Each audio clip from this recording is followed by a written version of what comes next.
Witajcie moi drodzy widzowie, kolejny ranking z Total War Warhammer 3. Ranking trudności kampanii oraz siły legendarnych lordów, tym razem boost, bo zostało to połączone jeśli chodzi o Slanesha, Nurgla, Khorna i po prostu Zincha. Z tego względu, że Slanesha mamy tylko w sumie pierwotnie powiedzmy jednego lorda, u Nurgli trzech, no to pomyślałem, że sobie po prostu to połączymy i będzie to moim zdaniem bardzo wygodne i zaczniemy tutaj od Enkari, czyli po prostu od Slaneshowych. Jeśli chodzi o Slanesha, tutaj w efektach frakcji stosunki dyplomatyczne mamy plus ze wszystkimi frakcjami, na pewno jest to oczywiście przydatne, zdobyte punkty oddania też mamy na plus, danina od wasali 100%, no może się oczywiście przydać, zdobywane doświadczenie plus 50% za każdą frakcję, znaczy za każdą bitwę z nową frakcją. To jest moim zdaniem dobra opcja.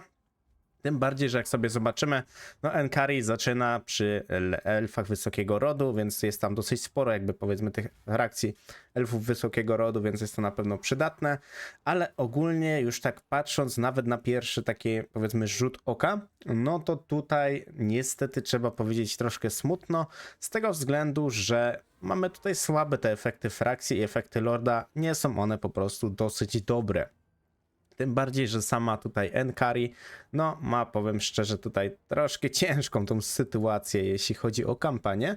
Już sobie wczytamy i omówimy dokładnie całego oczywiście lorda, bo to jest moim zdaniem bardzo ważne. I też sytuację, jak to wygląda u niej po prostu na kampanii. No jeśli chodzi o kampanię, no jest tam dosyć ciężko z tego względu, że jednostki Slanesha bardzo polegają na prędkości i oczywiście na szarży, na flankowaniu. Na tym się powiedzmy opiera tam mechanika, żeby w miarę wygrać każdą bitwę i też nie mieć aż takich dużych strat. Minus jest na pewno za to, że większość jednostek nie posiada tam za specjalnie pancerza, więc automat automatycznie wam odpada.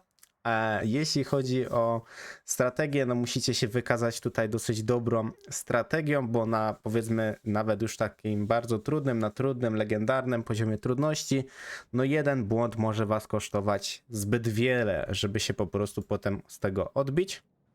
A jeśli chodzi tutaj o samego lorda, no mamy tylko jeden artefakt.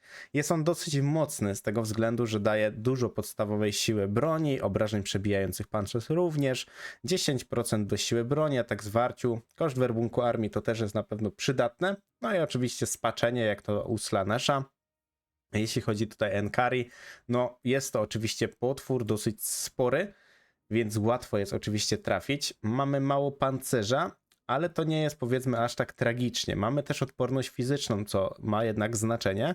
I to mamy połączenie wojownika w sumie takiego z czarodziejem, więc to jest na pewno dobre połączenie. Z tego względu, że też mamy to uwodzenie, choć tak jak już wspominałem przy wcześniejszym rankingu, no to uwodzenie jest trochę drogie na początku. Te koszty uwodzenia będą gdzieś tam powiedzmy stopniowo spadały, ale mimo wszystko ten początek na pewno się po prostu nie opłaca tego robić jak dla mnie.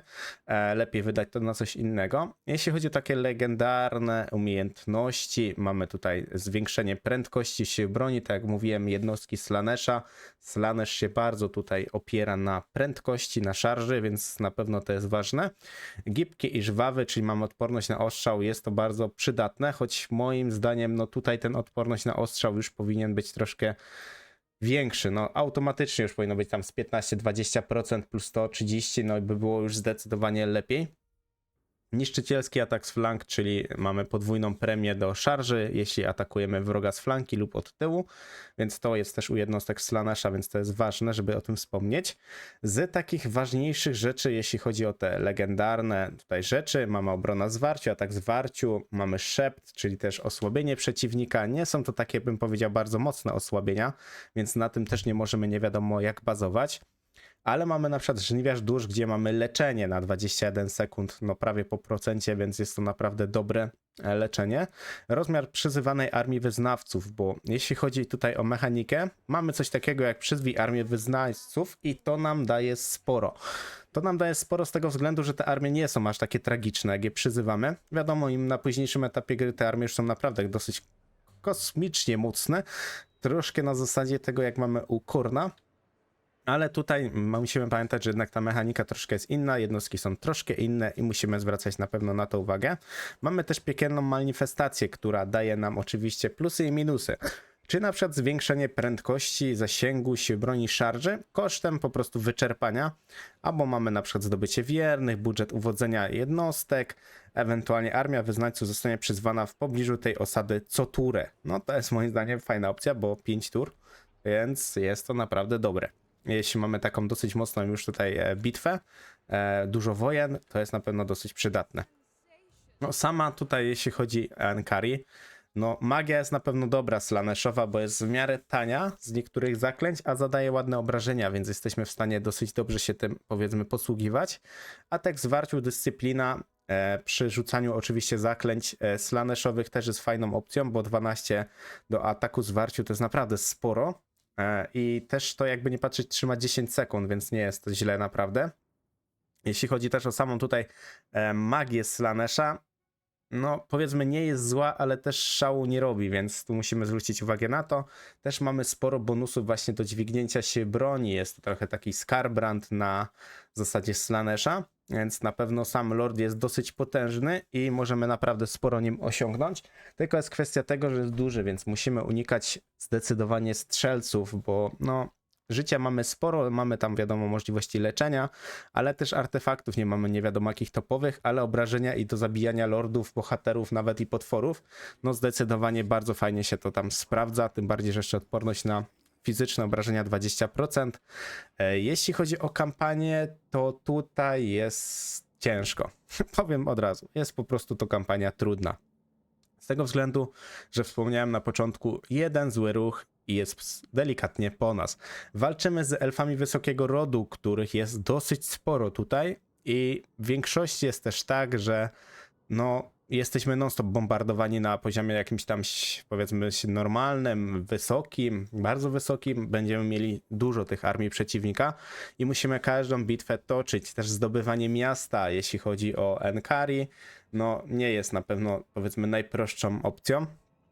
Tym bardziej, tak jak mówiłem, że jednostki nie są mega wytrzymałe, to są raczej jednostki, które najlepiej się sprawdzają na otwartych przestrzeniach, więc tu kampania zdecydowanie należy do trudnych. Sam Lord mogę powiedzieć, że taką zdecydowanie szczerością w Ankari dużo razy grywałem. Nawet 2 razy chyba dłuższą kampanię tutaj robiłem i szczerze jest ogólnie bardzo dobra. Jest to naprawdę fajny lord, bardzo przyjemnie, na pewno to jest ciekawe doświadczenie sobie pograć. Zdecydowanie pewnie byśmy i tak oczekiwali troszkę lepszego tutaj powiedzmy startu, bo gdyby był trochę lepszy ten start, byłoby zdecydowanie wygodniej, a jednak z elfami ogólnie zawsze jest ciężko, bo jest ich tutaj dużo. Jeśli chodzi o armię, mamy tą armię dobrą. No, naprawdę zdecydowanie dobra, jest wystarczająca do tego, co potrzebujemy tutaj osiągnąć. Nie mamy tu solowego potwora, mógłby się moim zdaniem przydać, na pewno byłoby dosyć wygodniej względem oblężenia chociażby, choć tu na przykład Ankari sobie radzi powiedzmy z tym oblężeniem, jeśli chodzi o bramę, o takie rzeczy, więc zdecydowanie jest ok. No w rankingu, jeśli chodzi o to umieszczenie, no to musimy umieścić, no niestety trudna i silny, z tego względu, że lord zdecydowanie należy do silnych lordów, ale kampania jest zdecydowanie trudna, bo tak jak mówię, jeden fałszywy ruch, no i się po prostu od tego nie odbijemy. Tych elfów jest tutaj sporo, więc no kampania niestety nie jest prosta, a zdecydowanie trudna. Nie wiem dlaczego tak jest, że tutaj mamy taką ciężką tą kampanię i ta frakcja jest troszkę bardzo, nawet nie troszkę, w sumie jest po prostu uboga w jednostki, więc jest to zdecydowanie ciężkie. Kolejny jest oczywiście Kairos Tkacz Przeznaczenia, czyli frakcja po prostu Zincha. Sam Kairos, bardzo potężny czarodziej, więc tutaj będziemy o tym też oczywiście mówili. Jeśli chodzi o efekty frakcji, efekty lorda, czas wsparcia mamy 50 na minusie, czyli jego posiłki przeciwnika będą po prostu dłużej do nas przychodziły. Szansa na udanie działań bohaterów też jest plus, ja osobiście z tego mało korzystam. Po prostu mi się nie chce, ja wolę toczyć jakieś większe bitwy niż się tam bohaterami bawić. Efekty lorda może odblokowywać wyjątkowe przedmioty, którym modyfikuje się zestaw czarów. To jest dobra opcja. Też Zinch będzie za niedługo miał zmiany, więc tutaj się też oczywiście pozmienia. Szansa na udane działanie wrogiego bohatera minus 50%, więc wiadomo, że oni mają małe szanse coś nam zrobić. Szansa na uniknięcie zasadzki plus 50%, no czyli w sumie można powiedzieć taki chill. Przejdźmy w takim razie do kampanii, konkretnie naszego Kairosa.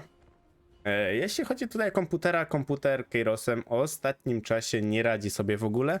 Oxolot, czyli jaszczury, mega go tam przeciskają i jest to troszkę smutne, bo zdecydowanie zawsze się go obawiałem w kampaniach, tym bardziej, że zdobywał sporo miast, powiedzmy 20, 30, 40 i był to naprawdę godny przeciwnik w kampanii, a tych przeciwników w kampanii no niestety jest coraz mniej godnych i przy okazji się non-stop powtarzają, jak Imperium, Krasnoludy, Domomroczne Elfy. No i staje się to delikatnie nudne, bym powiedział. Jeśli chodzi tutaj o naszego Kairosa, armia jest dosyć, powiedzmy, przyzwoita. Na możliwości naprawdę armia jest przyzwoita. Mamy tutaj potwora, który zadaje masowe, ładne obrażenia. Jak widzicie po statystykach jest naprawdę dobrze. Mamy kawalerię, latające jednostki, trochę strzelców, mamy dodatkowo czarodzieja ognia, no i oczywiście samego Kairosa. Omówmy tu samego Kairosa. Niestety, jeśli tutaj mówimy o artefaktach, tych artefaktów jest w ogóle mało w tych tutaj wszystkich, których będziemy prezentowali. Niestety jest dosyć ubogo. Kostur jutra, czyli czas skrócenia czarów, żebyśmy mogli spamować bardzo magią. Ogólnie tutaj, jeśli chodzi naszą magię u Zincha, no Zinch, ogólnie bóstwo Zinchowe się bardzo tutaj na oszustwie, na takim intrygach troszkę polega i oczywiście na mistrzach takiej magii, więc na tej zasadzie jest wszystko, powiedzmy, stworzone. Podstawa szansy na feralny efekt, spaczenie Zinchowe, dodatkowo limit kultystów. No, powiem szczerze, mogło być lepiej, ale mogło być zdecydowanie gorzej. No szału nie ma, powiedzmy, z tego itemu. Na pewno to skrócenie czasu tych zaklęć jest na pewno dużym plusem, więc zdecydowanie za to plus. Jak sobie tutaj zobaczycie, mamy też od razu już wykupione kilka umiejętności u niego, żeby on po prostu na samym początku miał opcję coś robić. Jak sobie zobaczycie też po statystykach, no te statystyki są dosyć żałosne, bym nawet powiedział. No bo 20 obrony w zwarciu, no jest to naprawdę bardzo malutko. To nawet czarodziej tutaj, który jest taki poboczny, ma zdecydowanie więcej. Ale sam Kairos też jest wytrzymały, bo ma barierę 1200, 8000 życia, więc to daje na pewno plus. Tutaj jeśli mówimy o samej magii, mamy na pewno umiejętność wyrocznia wieczności plus bariera zwiększona jest oczywiście, więc to powiedzmy ratuje go na tej zasadzie, jak podobnie jak było o Bellacorze mówione. Tam mieliśmy 60% odporności na obrażenia. Tylko nie wiem, czy tam nie było ciut krócej. No, tu bazujemy na Zinchu, na barierach, więc bariery po prostu mamy tutaj prawie wszędzie, jakby jakieś bonusy do tych barier, więc to na pewno jest dobry plus. I też w większości wszystko się tu opiera na naszej magii. No, Kairos bez magii, szczerze powiedziawszy, nic by nie zdziałał. No tak to po prostu wygląda. Plus mamy taki, że jak sobie rzucamy jakieś, tu nawet mamy pokazane, zapewnia przedmiot, fragment bestii i otrzymujemy dodatkowo czary, więc to jest fajne. Jak sobie wyposażycie te itemy, dostajecie konkretne czary z konkretnych jakby domen magii, czy tam po prostu z magii, więc to jest na pewno duży plus. Względem tych umiejętności jeszcze takich, powiedzmy, topowych, mamy odporność na ostrzał, mamy ukrycie w czasie, czyli takie, powiedzmy, ukrycie naszego lorda, co jest na pewno przydatne. Tak samo mamy względem właśnie werbowanych bohaterów dla palizujących koszmarów frakcyjnie. Również mamy do właśnie kosztów wiatrów magii, czyli mamy dużo taniej zaklęcia z domeny Zincha. No czarnoksięstwo, czyli mamy mistrzostwo we władaniu wiatrami żywiołu, więc to też jest dla nas przydatne. Sama magia Zinchowa jest bardzo mocna. Mówiąc tutaj o samym Lordzie, można powiedzieć, że Lord jest dosyć konkretny. No naprawdę bardzo mocny czarodziej, jeden z najmocniejszych w sumie czarodziejów w grze, więc no tutaj nie ma opcji, żeby powiedzieć, że jest słaby. Jeśli chodzi o kampanię, no tu kampania niestety wygląda jak dla mnie troszkę ciężko. z tego względu, że po pierwsze jaszczura nam bardzo mocno tutaj zawsze leci. Nim tu zdobędziemy powiedzmy tą stronę, no to jaszczura zdecydowanie już jest tutaj i wypowiada wam automatycznie wojnę. Dodatkowo mamy jaszczurę z góry. Ostatnio Skaven się zaczął tutaj przechylać do przodu, więc nie wiem, czy się tu trochę ta kampania nie zmieniła. Z Zinczem parę razy gdzieś tam grywałem, znaczy Keirosem. Więc tu no, mechanika jest dosyć skomplikowana. Na pewno na plus działa splątanie ścieżek, czyli możemy sobie wykupywać potem umiejętności i manewrować niektórymi rzeczami, jak odkrycie mgły, pożyczenie czasu, wymusić pokój, zerwać jakiś sojusz, wymusić bunty, zatrzymać armię. No jest tego naprawdę sporo. Przekazać osadę komuś, no jest tego naprawdę dużo. Więc to na pewno jest gdzieś tam na plus. Wiatry magii, czyli możemy sobie wzmacniać potem tą magię. Jest to zdecydowanie fajna mechanika i można też się tym pobawić. Mamy jeszcze piekielną oczywiście manifestację, czyli mamy wzmocnienia niektórych rzeczy, jak na przykład bariery zasięgu, wyczerpania armii niektórych wrogów, zwiększenie ilości grimoirów na turę, bo oczywiście za te książeczki sobie kupujecie konkretne jakieś tam ulepszenia, więc to ogólnie wygląda dobrze. Tutaj podsumowując już kampanię i szczerze powiedziawszy tego lorda, to lorda zdecydowanie uznaję, że jest silny. Kampania, mam mieszane troszkę uczucia, bo kampanię osobiście bym wrzucił jaką trudną i silną, bo kampania moim zdaniem jest trudna. Większość osób się tam nie odnajdzie w tej kampanii, takie mam wrażenie. Jest to bardzo podobna kampania na zasadzie Enkari, tylko tutaj mamy problem, że tu mamy jednego czy tam dwóch potężniejszych wrogów, a u Enkari mamy zasadę taką, że tych wrogów jest sporo. Średniej jakości, ale jest ich tak naprawdę sporo i no kampania naprawdę moim zdaniem wydaje się trudna, tym bardziej jakbyście grali na wyższym poziomie trudności, no też niestety podobna zasada, jeden fałszywy ruch i się po prostu z tego nie pozbieracie. Tu nie ma opcji nurgla, że sobie zrekrutujecie zaraz pół armii. No nie, no niestety jest to moim zdaniem trudna kampania. Trzeba już mieć jakieś powiedzmy lepsze możliwości, albo lepiej już musimy operować magią, bo tu się cała kampania, może nie cała, dobra, tak początek zdecydowanie 20-30 tur opiera bardzo na magii i jeśli nie ogarniecie zaklęć, no to jest problem, no po prostu jest problem. Przejdźmy do kolejnej tutaj kampanii i kolejnego naszego delikwenta. Jest to oczywiście odmieniec. Dużo osób lubi odmieńca, ja osobiście wyznaję, że jest dosyć ciekawy, ale specyficzny. Specyficzny jest z tego względu, że on się bawi tymi kultami. Dla mnie ogólnie mechanika tych kultów jest taka sobie, ale zaraz dopiero o tym bardziej tutaj pomówimy. Czyli ustanawia kulty Szachraja zamiast okupować dany teren. To jest jako efekt frakcji. Odporność na kary dyplomatyczne za naruszanie granic. Wiadomo, że jak naruszycie granice, a nie macie możliwości tego, nie pamiętam jak to się dokładnie już nazywało, to będziecie mieli po prostu awersję większą u przeciwnika. Może uzupełniać straty i werbować jednostki na obcym terenie. No to jest na pewno przydatne. Armie nie są widoczne w regionach, w których znajdują się budynki kultu Szachraja, więc to jest dobre. No efekty lorda to jest strasznie biednie, no bo może zmieniać się podczas bitwy w innych legendarnych lordów. No super, no na tym w sumie polega jego mechanika, ale no mogli coś faktycznie tutaj dołożyć, więc czuję, że jest trochę taki ubogi w tej zasadzie. Przejdźmy już tutaj konkretnie do jego kampanii.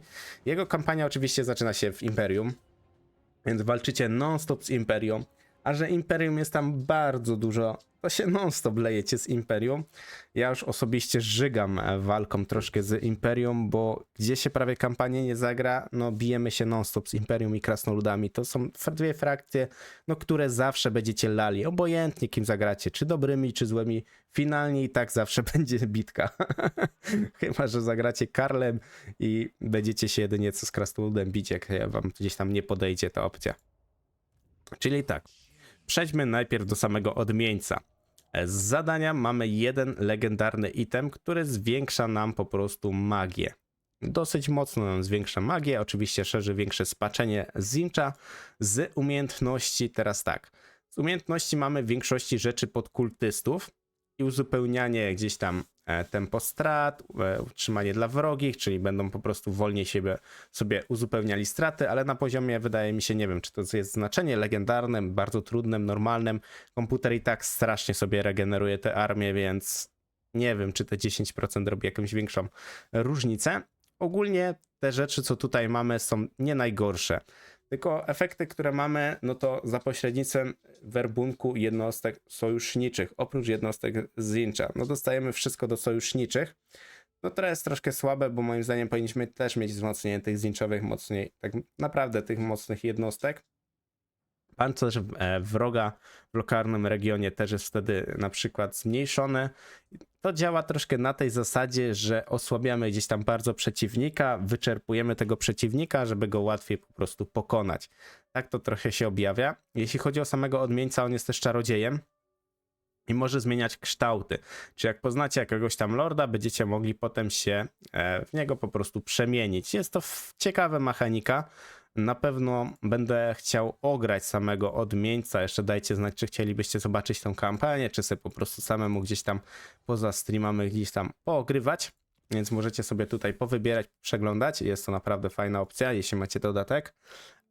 Sama jego magia jest mocna, no bo to jest magia Zincha. Magia Zincha po prostu zawsze była mocna i zawsze będzie mocna. Jedną też z najmocniejszych magii. Sam odmieniec wywołuje u mnie takie dziwne skojarzenia, jeśli chodzi o kampanię, bo kampania jest dosyć specyficzna. Też walka non-stop z Imperium też może wydawać się toporna.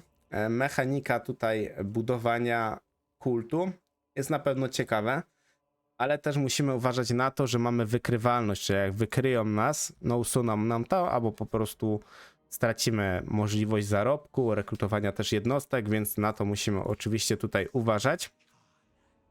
Ale z drugiej strony mamy coś takiego jak intrygi, czyli na konkretnych jakby ziemiach, pocięta powiedzmy delikatnie mapa, macie do zdobycia legendarne nawet przedmioty, jak Księga Umarłych, która wam daje duże bonusy przeciwko na przykład wampirom.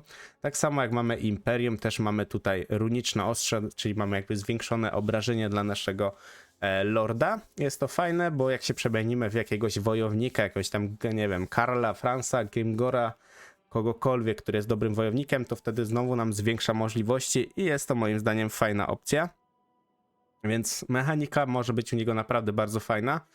Kampanię troszkę uważam za średnią trudną, na tej zasadzie, że tymi jednostkami, no tu musimy też znowu bardzo dużo po pierwsze bazować na magii, na jednostkach strzelających, no bo tutaj na jednostkach walczących wręcz na początku nie macie opcji nawet takich jednostek za specjalnie mieć, więc ta mechanika jest troszkę trudna, bym powiedział. No i specyficzna, więc też dla osoby początkującej, średnio zaawansowanej może to sprawiać jakieś większe problemy. Dla jakichś tam wiadomo weteranów to oni sobie spokojnie dadzą radę z tą mechaniką. Więc ja osobiście raczej bym tutaj obstawiał jako średni trudny, tylko szczerze nie wiem jeszcze gdzie tutaj go umieścić, bo to jest akurat taki lord, który nie był przeze mnie aż tak bardzo przetestowany. Więc nie wiem, jak finalnie ta kampania się tam powiedzmy rozgrywa. Jeśli chodzi o samego lorda, wydaje mi się, że on jest dosyć mocny ze względu tych przemian, możliwości zdobycia tych legendarnych itemów, no bo to jest, też nawiązuje troszkę do samego lorda, że ma możliwość zdobycia tych legendarnych itemów. Więc tutaj sądzę, że ja osobiście wrzucę, no nie wiem, mam trochę wątpliwości, ale wrzucę po prostu do trudnej kampanii i silny. Bo wydaje mi się, że ta kampania też polega na tej zasadzie, że na wyższych poziomach trudności zdecydowanie jest to trudna kampania. Na poziomie normalnym, łatwym to większość kampanii będzie po prostu w miarę łatwych, bo nawet gdybyście grali automat albo walczyli wręcz z przeciwnikiem, nie wiem jak macie ustawione na przykład bitwy ustawione na łatwym, to już w ogóle komputer jest bardzo słaby, więc no, moim zdaniem ta kampania jest troszkę trudna i no, wymaga od nas powiedzmy sporo wiedzy, sporo mobilności na pewno, bo jednostkami tymi, którymi gramy musimy być bardzo mobilni, musimy bardzo dobrze wykorzystywać teren, więc kampania zdecydowanie moim zdaniem trudna. Przejdźmy w takim razie dalej. Jeśli chodzi o kolejne tutaj jakby powiedzmy bóstwo, przechodzimy po prostu do kornowych i zaczniemy tutaj od Skarbranda. No Skarbrand jest bardzo mocnym demonem. Jak widzicie, 2 topory oczywiście posiada. Efekty frakcji armii uzupełniają oddziały na terytorium wroga. No już tutaj pamiętajcie, że to jest frakcyjne, więc w ogóle super. Spaczenie Korna +1 wszystkie postacie, krwawe zastępy. No mechanika krwawych zastępów jest bardzo dobra i też pokrótce to omówimy. Efekty Lorda. No bierna tutaj umiejętność Posokożer, czyli leczenie gdy walczy dla jednostek krwiopijców i miażdżycieli dusz. No są to jednostki bardzo wysokiego tieru, więc już raczej gdzieś tam na końcu. I tak samo do tych jednostek mamy wzmocnienia jakby względem utrzymania, że jest jednak dużo taniej. Ciężkie otrzymywanie zabójstwa 30% dla Lorda. No i też mamy Furię. Furia jest fajna pod tym względem, że jeśli przeciwnik ma latające jednostki albo jednostki strzelające, rzucamy Furię i przeciwnik do nas podchodzi. Więc to jest naprawdę bardzo dobra opcja, żeby tak to najlepiej wykorzystywać. Omówimy teraz konkretnie jego kampanię i całego Lorda. Muszę powiedzieć od razu na wstępie, że Lord jest bardzo potężny. Większość, wydaje mi się, że lordów, bohaterów 1 na 1 zabija. Nie testowałem tego każdego pod każdego, ale w większości jak rzucałem go na jakiegokolwiek lorda, czy to był krasnolud, czy to był jakiś potwór, no radził sobie znakomicie, więc tam nie było żadnego problemu. Tym bardziej, że jego statystyki już na samym starcie są zawrotne. On wyciąga około 2000, jak dobrze pamiętam, siły broni, więc naprawdę możemy osiągnąć ogromne bonusy. Jak już 620 mamy siłę broni na początku, gdzie 400, prawie 40 to przebicie pancerza. Zobaczcie sobie jeszcze atak zwarciu, już też mamy dosyć duży. Pancerz, dyscyplina, prędkość, no naprawdę wartości są dobre. Odporność na magię 35%, odporność jeszcze fizyczna 20%, więc no wygląda to dobrze. Item mamy jeden, ale taki bym powiedział konkretny. 100% siły broni i pancerza. Intensywność, wiadomo, musimy zabijać jak najwięcej jednostek. Zabić 300 akurat przy nim to nie jest żaden problem, więc jest to naprawdę mocne. Plus jeszcze obrażenia przebijające gratis 100. Koszty werbunku armii akurat koronowej jakby jednostki są drogie, więc to na pewno też działa na duży plus. Z takich legendarnych umiejętności, które tutaj posiadamy, mamy na przykład szał, czyli ta furia, o której mówiłem. Również mamy odnawia kampanię, właśnie jak walczymy nim, to odnawiamy sobie ruchy na mapie i możemy się dalej przesuwać. Tak samo mamy prędkość zwiększoną o 15%, więc ta prędkość jest naprawdę niezła. I straż przednia, czyli możemy wskoczyć wrogowi zdecydowanie na plecy i go zaskoczyć. Mamy dodatkowe wzmocnienie jeszcze kolejnych obrażeń dla naszego tutaj lorda, plus przeciwko piechocie dostajemy bonus. Tak samo limit leczenia podczas bitwy jest zwiększony i mamy też możliwość leczenia się. Więc to już w ogóle jest naprawdę nice. I dodatkowo na koniec jeszcze mamy odnawianie ruchu po wygranej bitwie, krwawe zastępy w momencie stworzenia, czyli tych jednostek mamy już dużo w tych krwawych zastępach. Mamy też standardowo odporność na ostrzał, odporność na magię. Nienawidzi oczywiście Slanesha, więc jeszcze wzmocnienie kozy Slaneszem to za specjalnie się rzadko kiedy mamy szansę spotkać, chyba że polecimy w tamtą stronę, no to wtedy zdecydowanie jakaś tam szansa powiedzmy jest. Potem standardowe umiejętności już są, no takie standardowe, odporność fizyczna, siła broni, ale w większości mamy wszędzie siłę broni, jak sobie tutaj zauważycie, więc z tych siły broni osiągamy zawrotne wartości. Armia początkowa, no nie ma tutaj niby szału, ale dla niego jest to moim zdaniem wystarczające. Nie potrzebuje on po prostu więcej. Lokalizacja jego jest bezpieczna z tego względu, że walczymy z orkami, walczymy z królami grobowców. Są to frakcje, które on zjada na śniadanie i nie ma z nimi po prostu żadnego problemu. Jedyną frakcją, która może sprawić trudność, jest to po prostu oczywiście jak krasnoludy, czyli Torek Żelazna Brew tutaj może zrobić jakieś problemy, ewentualnie czasem Skaweni. Skaweni, jakbyśmy ich rozwalili na początku, to wtedy zdecydowanie jest kampania na pewno łatwiejsza, ale Skaven często też z nami zawiera jakby traktat pokojowy, więc on ma do nas takie powiedzmy nastawienie pozytywne, więc możecie zawsze się z nim na początku dogadać i zrobić sobie z niego bardzo mocnego sojusznika i automatycznie tu macie spokój, zajmujecie sobie to, idziecie w dół, możecie sobie to całe zniszczyć i macie totalną luźną kampanię, bardzo łatwą kampanię, bez żadnego po prostu problemu. Mamy jeszcze dodane tron czaszek, czego wcześniej za specjalnie nie było. Było trochę w innej powiedzmy formie. no tu mamy dużo wzmocnień, bo mamy kolonizację, większoną szansę, bo robimy ruiny, plądrujemy, jeśli chodzi tutaj o kornową mechanikę. Mamy zwiększanie przychodów, potem mamy też leczenie, więc tu sama mechanika tronu czaszek jest OP. No po prostu jest bardzo mocna. Tak samo piekielne manifestacje. Możemy od razu przyzwać armię, z którą będziemy walczyć i mamy dodatkowe ruchy na mapie. Tym bardziej, że jak sobie wbijemy wyższy poziom, odblokujemy w technologii, to możemy non-stop biegać, podbijać wszystko na jednej turze, więc jest to naprawdę fajna zabawa. Więc polecam zdecydowanie. Jeśli ktoś z Skarbrandem nie grał, no to zdecydowanie polecam. Kampania zdecydowanie jako łatwa. Jeśli gracie nawet na poziomie legendarnym, nie powinno wam to sprawić trudności, nawet jak jesteście osobą początkującą. W większości opieracie się tutaj na piechocie i na potworach. Artylerię, strzelcy powiedzmy mamy w zanadrzu, ale to jest na wyższych poziomach, znaczy na finalnych już tam budynkach, więc to moim zdaniem nie ma co się przejmować. Jednostki mamy naprawdę bardzo potężne, więc tutaj nie ma czym się moim zdaniem przejmować. Zdecydowanie łatwa kampania i bardzo potężny lord, więc w końcu ktoś się znajdzie gdzieś indziej niż na trudna i silny, więc tutaj gratulujemy Skarbrandowi. Znalazł się jako pierwszy, no bo jest jednak naprawdę warty tej pozycji tutaj, więc zdecydowanie fajna opcja. Przejdźmy w takim razie do Skulltakera, czyli kolejnego lorda z Khorna. No jest to oczywiście w miarę nowy lord, tak samo jak potem Arbal, bo mamy tam dwóch nowych dodanych z Khorna i oboje są ciekawi na pewno. Pierwszy kto? No to oczywiście będzie Skulltaker, czyli przechodzimy sobie w Khorna. Proszę bardzo, łowca czaszek. I tutaj efekty frakcji. Zapewnia dostęp do płaszcza czaszek, czyli to jest coś innego troszkę jak na przykład tron czaszek. Jest to zdecydowanie mocne, to od razu powiem na wstępie.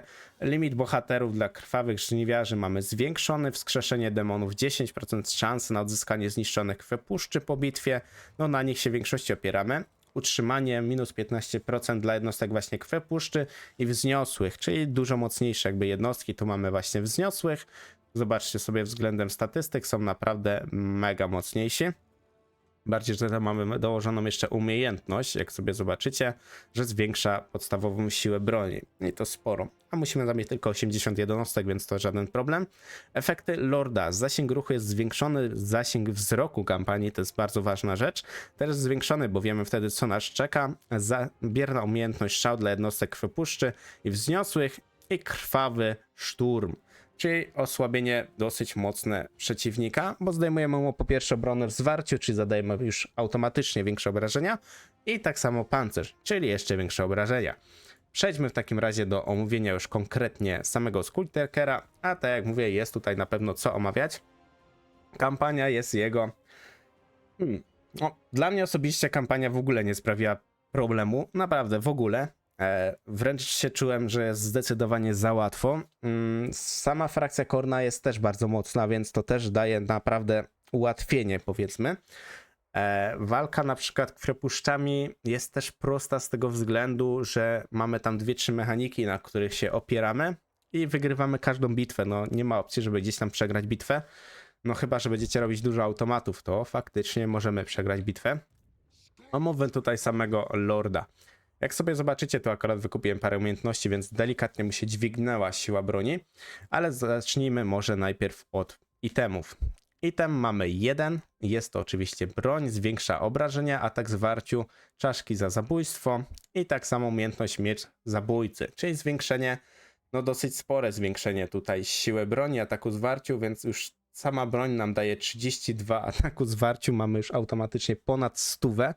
Pamiętajmy, że on ma też coś takiego jak roztrzaskany pancerz, czy zdejmuje pancerz przeciwnikowi. Miecz zabójcy dodatkowo zdejmuje obrażenia przeciwnikowi, na 30 sekund działa to osłabienie, więc jest naprawdę mocne. Magiczne ataki, płonące ataki, premia przeciwko piechocie, więc on naprawdę jest bardzo mocny już na samym początku.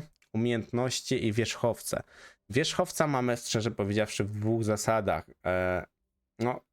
Drugi wierzchowiec jest bardzo potężny, jak sobie zobaczycie, bo wszystkie statystyki mocno wchodzą na zielono. Naprawdę mocno i on jest na tym wierzchowcu, bym powiedział delikatnie, niepokonany, bo jak nim grałem, no nie dało się go po prostu ubić. Naprawdę jest mocny. Tempo uzupełnienia strat i punkty zdrowia. no to jest fajna opcja, bo tego życia naprawdę można osiągnąć u niego sporo, a że jest on bardzo mocnym wojownikiem, to jest zdecydowanie duży plus. Czas trwania efektu dla krwawego szturmu, czyli 40 prawie sekund zdejmujemy lordowi, czy tam bardzo mocnej jednostce, mocno statystyki do obrony, więc wtedy ta jednostka jest łatwa do zabicia. Niewzruszona determinacja, czyli odnawia 10% zasięgu ruchu, prędkość i utrata wigoru jest zmniejszona. Tak samo jak sobie zobaczycie, tutaj mamy 70 prędkości, więc jak tu jeszcze wchodzi 15%, już 80 dochodzi, więc naprawdę już ładne wyniki prędkości. Bardziej, że ta szarża też jest zwiększona i dobrze się wbija w przeciwnika. Gniew Korna mamy tutaj dodatkowo dorzuconą eksplozję, wywołuje terror i wroga dyscyplina przeciwnika spada. Tu mamy oczywiście po wygranej bitwie lokalna prowincja zostanie oznaczona przez Korna na następującą liczbę tur, zwiększając spaczenie i spowalniając armię wroga. No jest to fajne, pamiętajcie, że spaczenie wybija armię przeciwnikowi, więc jest to dobre. Wskrzeszenie demonów, cóż, to jest fajna jedna rzecz. Niektórzy na to nie zwracają uwagi.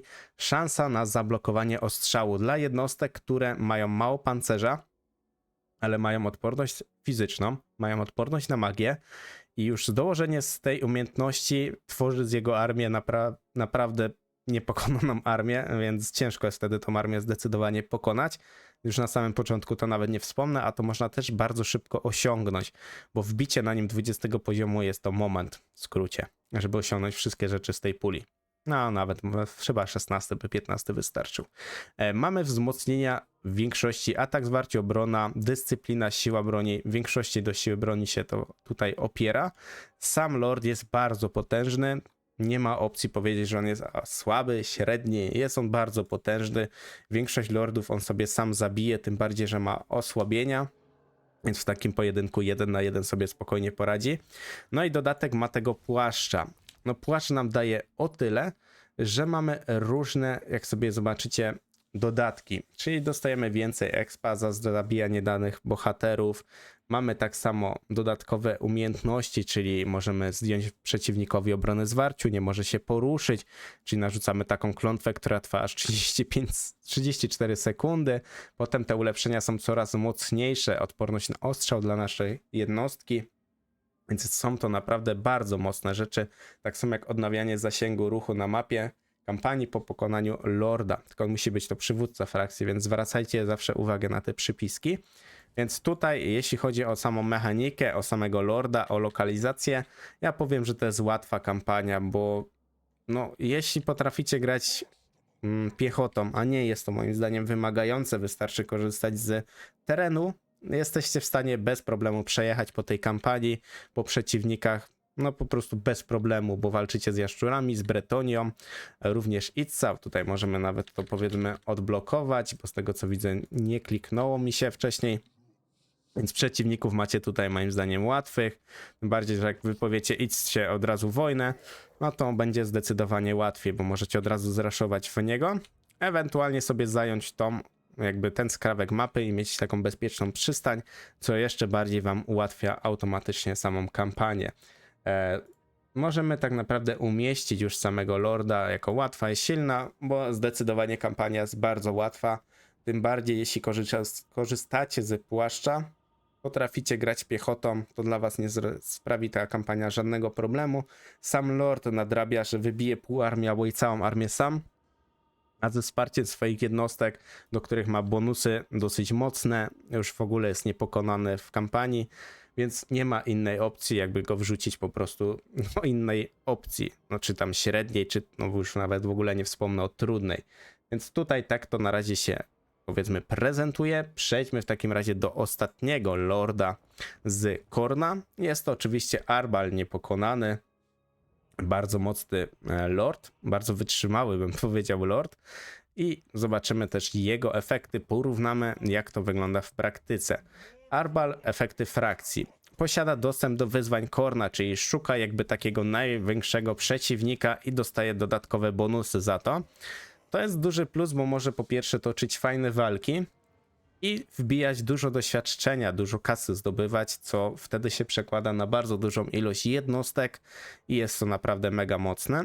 utrzymanie dla jednostek niedemonicznych, czyli tutaj opieramy się w większości na jednostkach standardowych, nie po prostu demony, więc to też jest fajne, bo to jest efekt frakcji, więc 10% przy niektórych jednostkach robi ładną robotę z kasą.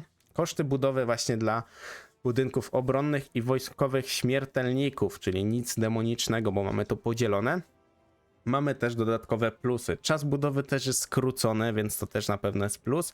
I jeszcze efekty Lorda, jest ich sporo, bo globalny czas werbowania jednostek dla wszystkich jednostek minus 1 tura, więc dobre. Siła plus 10% do niedemonicznych jednostek, gdzie jednostki Khorna mają zawrotną siłę broni.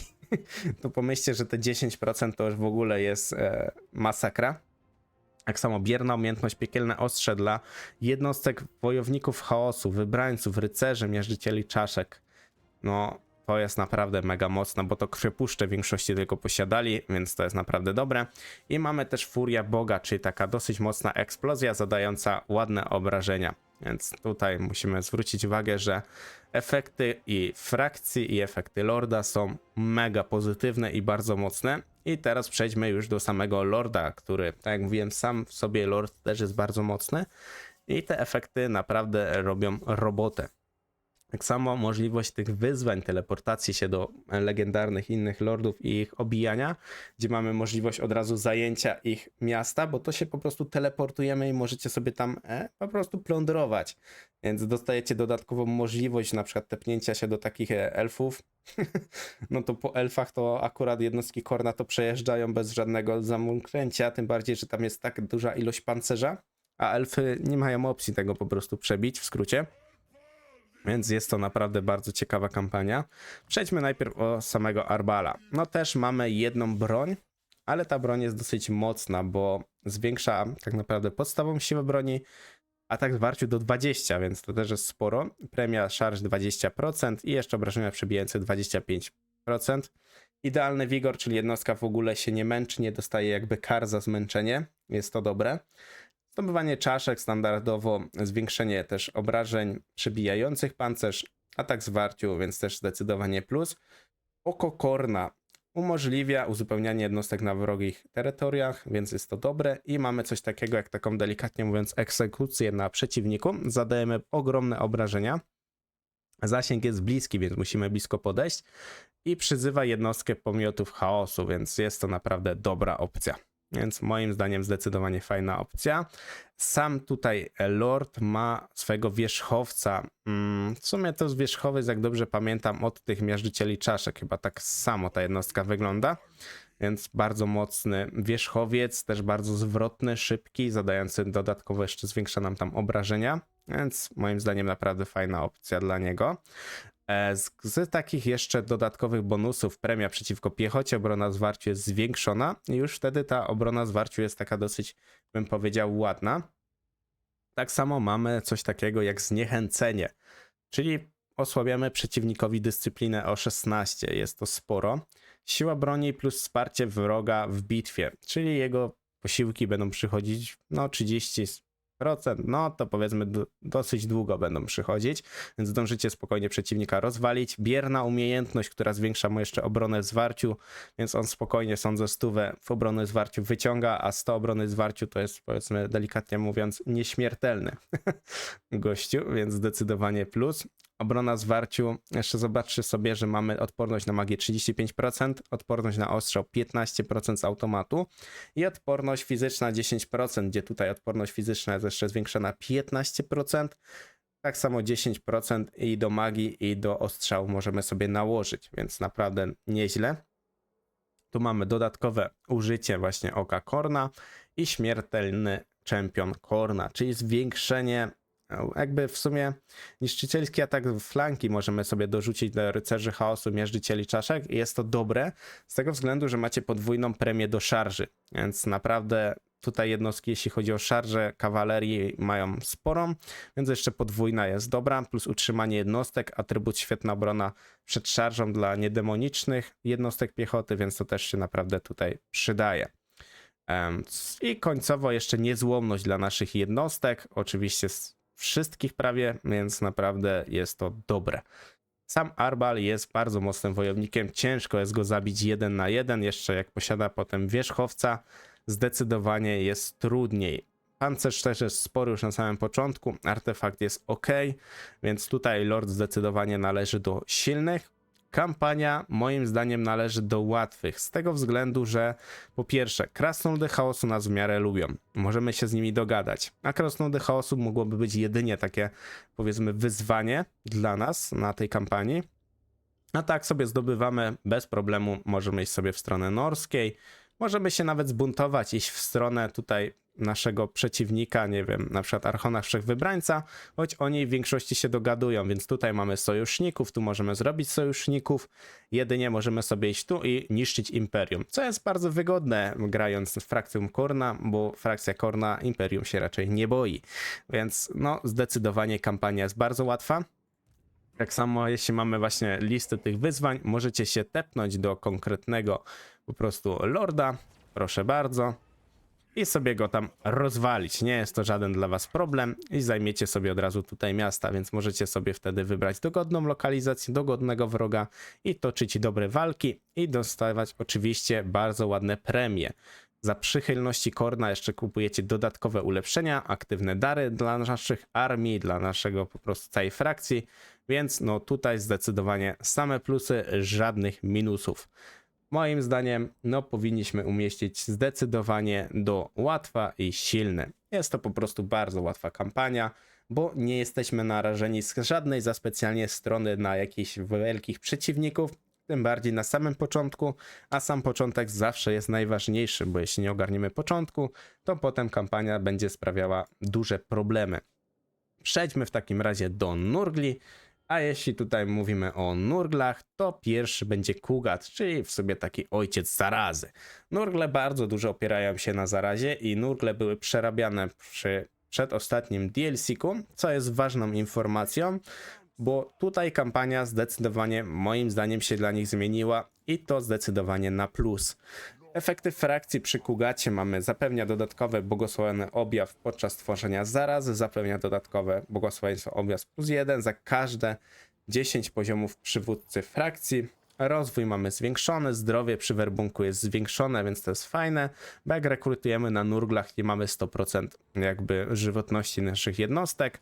Efekty Lorda, koszt infekcji dla stworzenia zarazu -25%, spoko, bo na początku ta infekcja jest troszkę droga, ale na późniejszym etapie gry już nie sprawia dla was żadnego problemu. Spaczenie Nurgla jest zwiększone, szansa na epidemię też jest zwiększona. Na ogólnie zarazach dużo można wyciągnąć, bardzo mocno po pierwsze wzmocnić swoją armię i tak samo osłabić armię przeciwnika, więc korzyści działają w dwie strony zdecydowanie.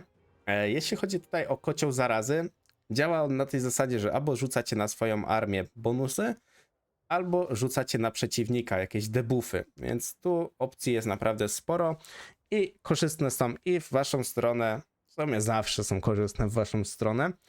Kugat sam w sobie jest bardzo mocny, z tego względu, że po pierwsze strzela, po drugie czaruje, a po trzecie jeszcze do walki wręcz też może się nadać, tym bardziej, że ma dosyć dużo życia, naprawdę ma bardzo dużo życia, w skrócie. Jak sobie już zobaczycie, no na samym początku on życia ma chyba 15 000, a możemy tutaj wyciągnąć zdecydowanie więcej. Niestety z artefaktów mamy tylko jeden artefakt, ale nie jest on aż taki, powiedzmy, tragiczny, bo po pierwsze daje nam lepsze pociski, dostajemy więcej przychodu z łupienia, spaczenie Nurgla się zwiększa, koszt werbunku jest tańszy, przy Nurglach no troszkę ten werbunek jest drogi na początku, jak potem rozbudujemy sobie miasta, to jest zdecydowanie taniej, a tak zwarciu siła broni zwiększona.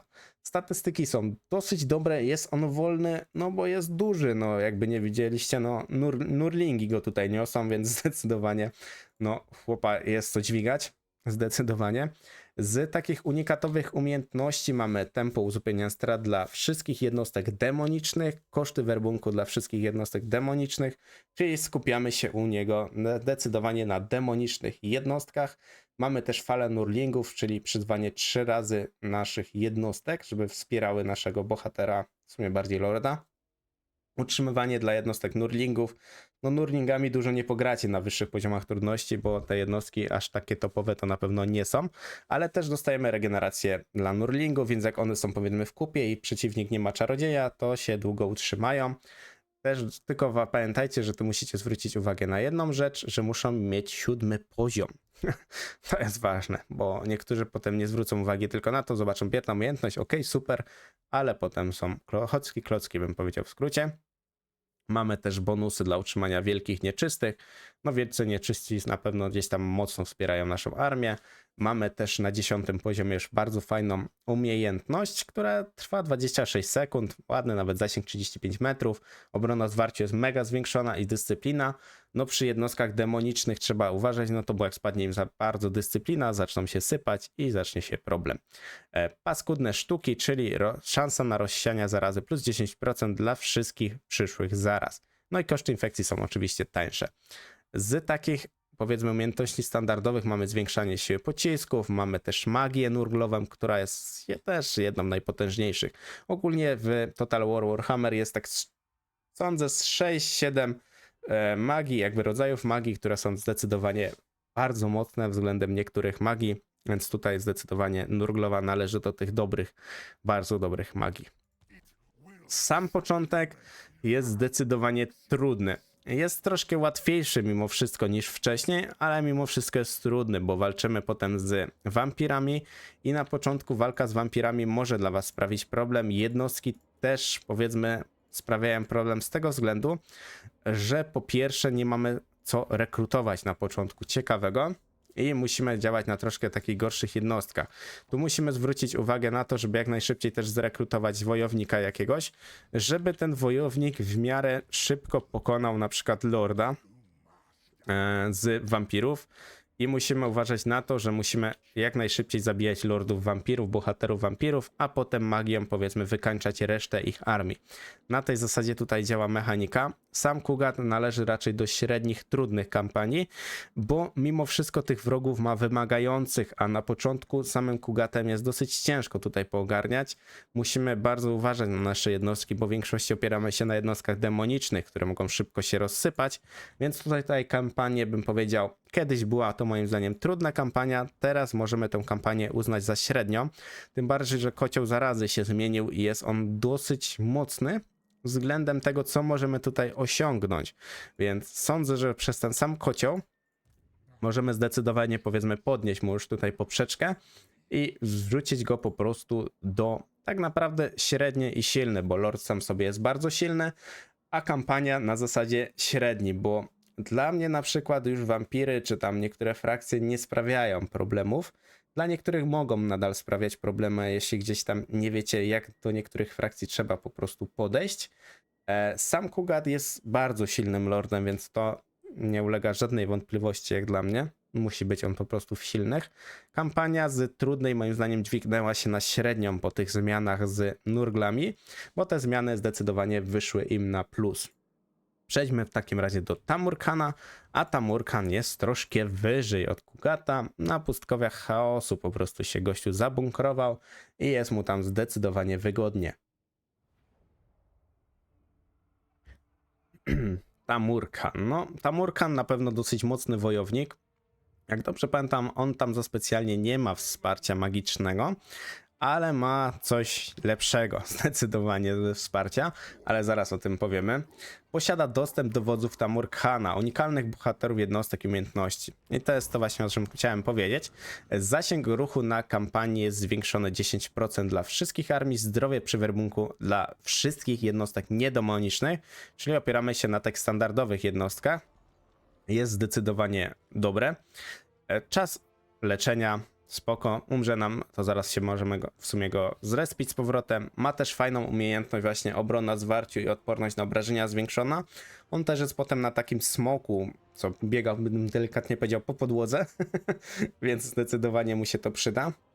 Atak zwarciu dla jednostek niedemonicznych, odporność na psychologię dla jednostek niedemonicznych, więc te bonusy się opierają wszystko na jednostkach właśnie niedemonicznych. A teraz omówimy samego Lorda i samą jego tutaj kampanię. Kampania sądzę, że należy do łatwych z tego względu, że Moim zdaniem na pustkowiach chaosu nie ma on takich godnych w sobie przeciwników. Zdecydowanie idzie on sobie w stronę orków na dół do Grimgora. Może sobie Koleka przy okazji zabić, nie musi zabić jak tam woli. Wiadomo, jak sobie go zabijemy, zdecydowanie zawsze będzie nam troszkę łatwiej.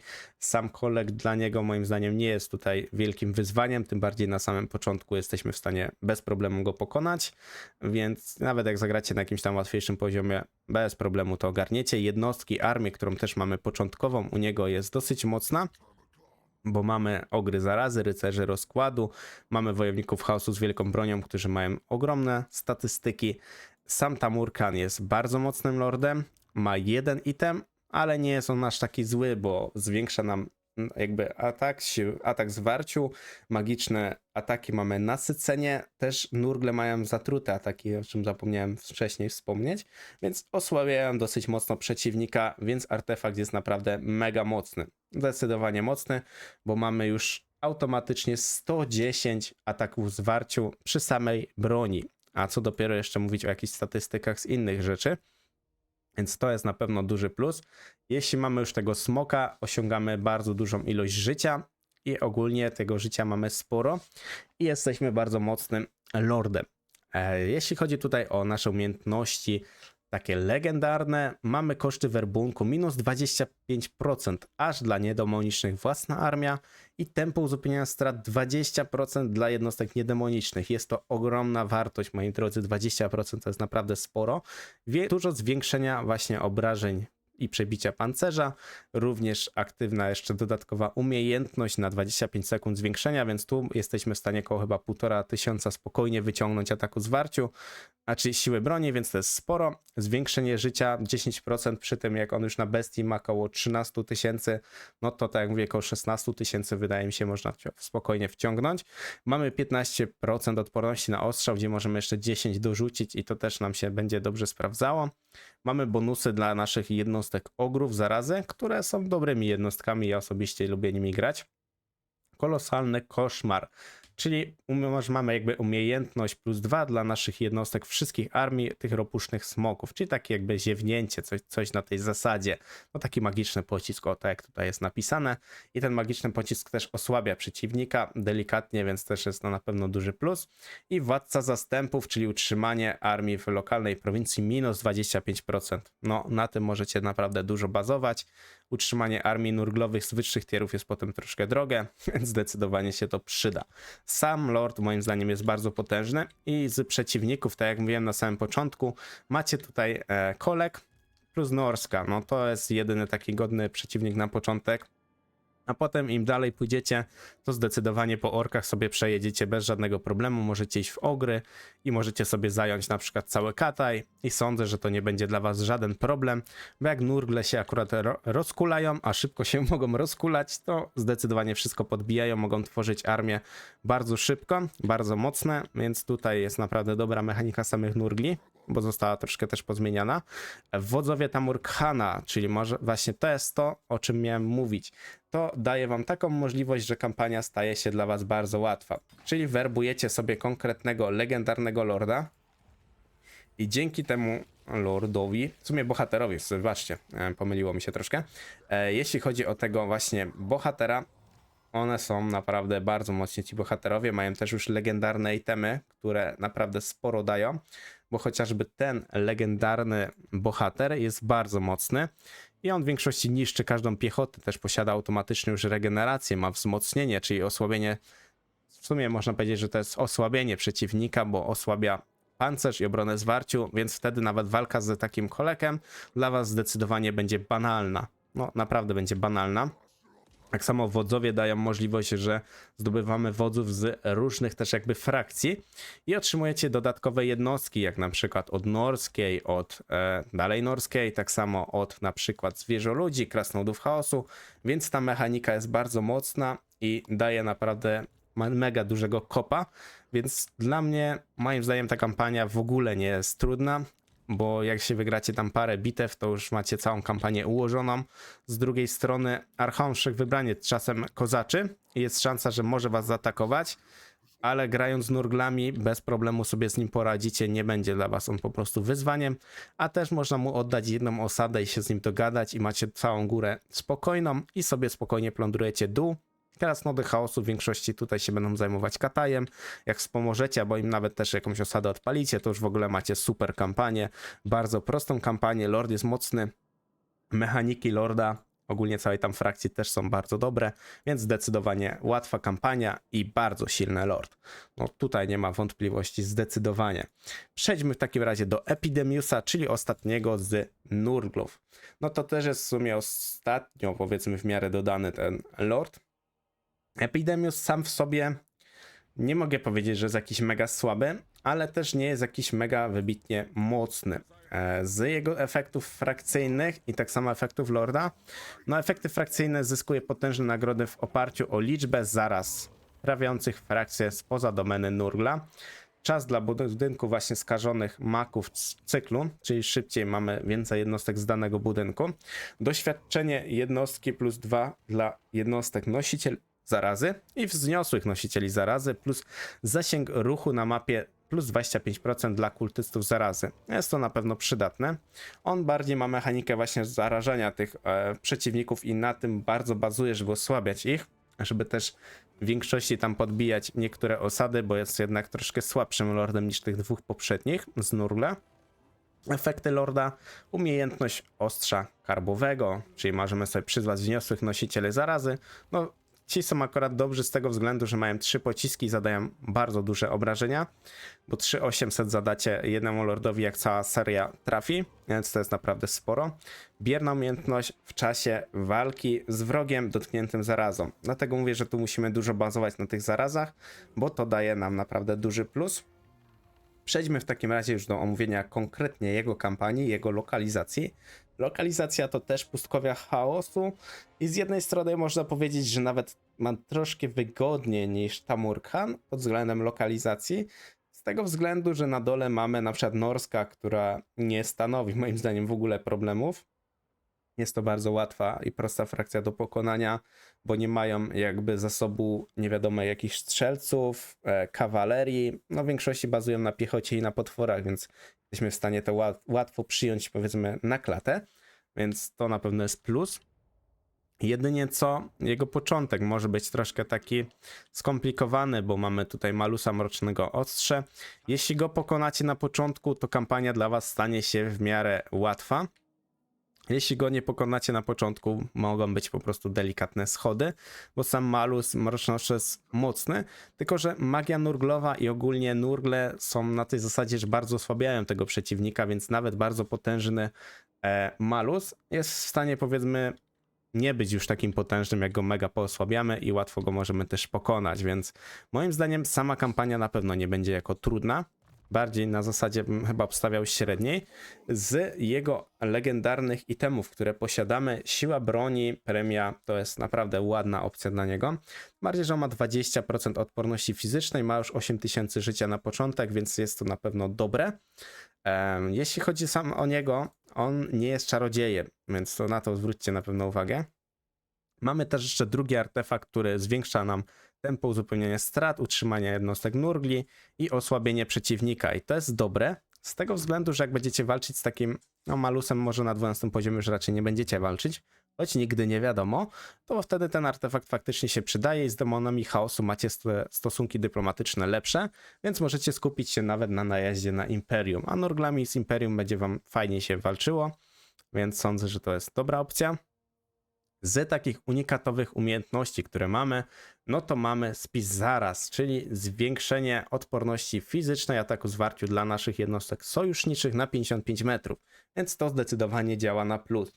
Amunicja dla nosicieli zarazy to jest dobra rzecz i dla trutni. Utrzymanie dla tych jednostek również siła broni, więc to jest bardzo ładny perk. Naprawdę bardzo ładny perk, muszę to przyznać, że jest mocny perk. Tak samo nadwyżka ludności +1 dla nowo przyjętych obozowisk. Też mega fajny plus, bo szybciej możecie się rozwijać względem frakcji. Odporność jeszcze fizyczna dla jednostek wszystkich demonów. To jest też fajna opcja, więc tutaj tych bonusów jest naprawdę sporo i one są, bym powiedział, bardzo dobre nawet. możemy też przyzwać sobie właśnie tych wzniosłych nosicieli, co mieliśmy tam wcześniej. Wybuch epidemii, czyli eksplozja, no on jest po prostu bardziej wojownikiem, więc działa on na zasadzie wojownika, ale jest to moim zdaniem też fajna opcja, też ma fajną bierną umiejętność, która zadaje obrażenia na 35 metrów, więc tu jak najszybciej się też do tego dobić i będzie wam zdecydowanie lepiej się grało w samej kampanii. Więc tyle ode mnie na pewno z takich dodatkowych informacji. Z frakcjami z Lyncha już macie dodatkowy bonus, więc tu moim zdaniem nie jest to dla was większe wyzwanie, spokojnie sobie poradzicie. Możecie się tutaj właśnie podogadywać z demonami chaosu. Jak zdobędziecie 12 poziom, to jeszcze zyskacie więcej, powiedzmy, plusów do tego. I mamy też dodatkowe spisy. Spisy działają na tej zasadzie, że właśnie wpływy Nurgla są silniejsze, jego moc wiąże się ze ścisłymi wybuchami. Więc tu otrzymujecie dodatkowe bonusy, a co najważniejsze z tych bonusów na pewno jest, no to chociażby tempo badań. Tempo badań jest bardzo ważne, tak samo przyzywa pomioty Nurgla plus ostrza karbowego, więc tego moim zdaniem jest sporo dużych plusów. Więc względem tego, że jego kampania moim zdaniem nie wydaje się do na pewno najtrudniejszych, bo kwestia to malus jest powiedzmy takim największym dla was zagrożeniem na początek, ale gdy na początku mu wypowiecie wojnę i go szybko dojedziecie, to nie ma żadnego naprawdę problemu, kampania będzie dla was bezpieczna, wygodna, bo pokonanie takiej norskiej to dla Nurgli to w ogóle nie jest żaden problem, więc tutaj finalnie jeśli chodzi o Lorda, moim zdaniem Lord jest w miarę silny. Właśnie tak się zastanawiam, czy go wrzucić do silnych czy do średnich, no bonusy pewno ma gdzieś tam dobre, no sprawdza się powiedzmy dobrze, wrzućmy go do silnych po prostu koło Kugata, niech sobie stoją tutaj razem, będzie im na pewno zdecydowanie wygodniej. Tak wygląda, moi drodzy, mój ranking, z moich też oczywiście doświadczeń, z chłodnego spojrzenia na wszystkie aspekty jakby konkretnie kampanii, dlatego niektórzy wylądowali tam, gdzie wylądowali, bo kampania też jest bardzo ważna. Sam Lord jest w stanie niektóry ogarnąć całą prawie kampanię, ale to trzeba mieć naprawdę Lorda z dużymi możliwościami, więc tak to wygląda. Dajcie znać, co ty myślicie, jakie macie doświadczenia. Też znajduje się troszkę tutaj w miarę nowych takich Lordów, więc no nie każdy wiadomo mógł zagrać, przetestować, więc tak to wygląda. Dzięki za oglądanie i do następnego. Cześć, cześć, cześć!